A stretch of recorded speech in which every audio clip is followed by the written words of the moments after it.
Today our guest is Azerbaycan correspondent and a candidate from Shirvan election constituency number 46, Mirza Sakit. Welcome to our studio. Thank you. Mirza Sakit was sentenced to 3 years imprisonment in 2006. After serving his term, he moved to Hamburg. How did you appear in Hamburg?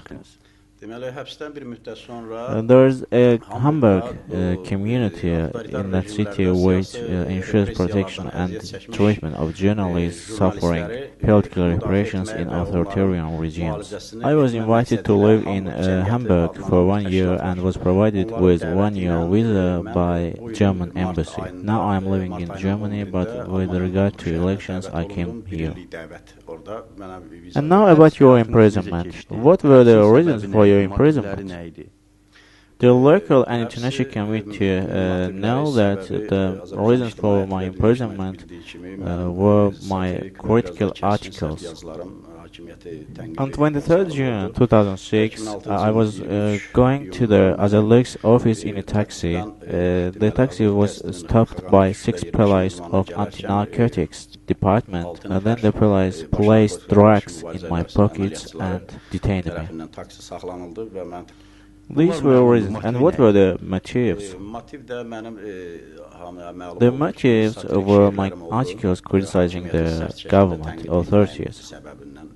How do you see critical satirical journalism in Azerbaijan from Hamburg?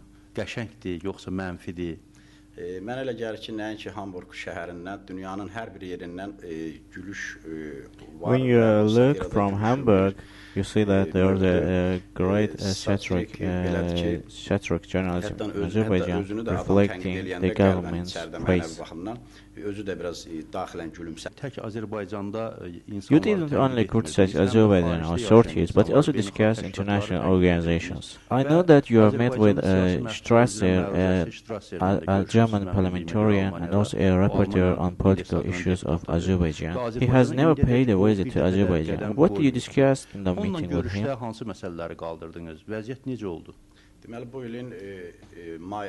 I was invited by Strasser in May this year to Bundestag, and my first question with him was why he didn't visit Azerbaijan, and he said that the assembly didn't give mandate to him to visit prisons. I told him that he might not visit the prisons, but if he paid a visit to Azerbaijan, everybody would saw that he is in Azerbaijan. And I told him that it didn't matter. I left the prison and came to visit you. In Lefet Live and youth bloggers and other political prisoners will leave prison and will come to visit you. He realized my criticism and wrote that he will pay a visit to Azerbaijan at the end of September. But it is end of September, but he hasn't come yet. He has made such promises a few times, but never kept his promise. Didn't he say why he didn't visit Azerbaijan? As to reasons, I had told him that maybe you were engaged in election campaigns regarding the parliamentary elections, and he confirmed my suggestion. And you believe that he will visit Azerbaijan this year? He promised to come by the end of September, but there may be 10 or 15 days delay, but I believe he will come, because he has no other way. Is there critical journalism in Azerbaijan, or which media outlets can be called critical outlets?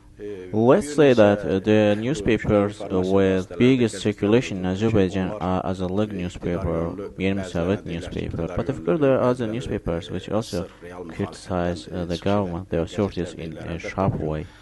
But Azerbaijan newspaper also criticize some branches of government as well as some executive agencies. And also in Azerbaijan newspaper sometimes criticize the opposition.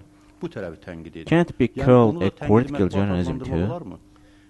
Yes, those newspapers can criticize opposition, but it doesn't show their objectivity. The newspapers of the Azerbaijan party, as well as parliamentarian newspapers, also SES newspaper, sometimes criticize the opposition, but it doesn't demonstrate journalistic objectivity.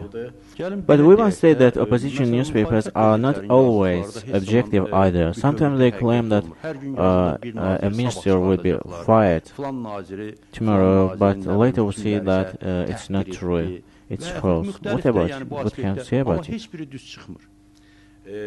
You know, the newspapers really have sometimes accurate information that the minister, any minister will be dismissed.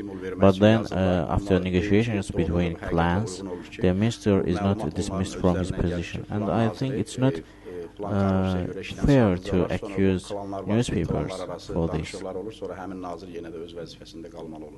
Amma bundan ötürü bu qəzetləri ittiham etmək mənə görə doğru deyil mənim aləmimdə. And now about your journalistic activities, let's talk about your poems, stories, and critical articles. What are your latest articles, and in which media outlets are they published? My articles are published once a week in Democrat newspaper. Then I write poems and disseminate them in internet. And also I'm writing a book about Hamburg and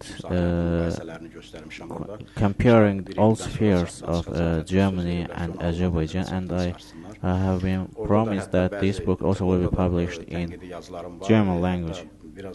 That book also contains critical articles as well as a critical poem about Angela Merkel.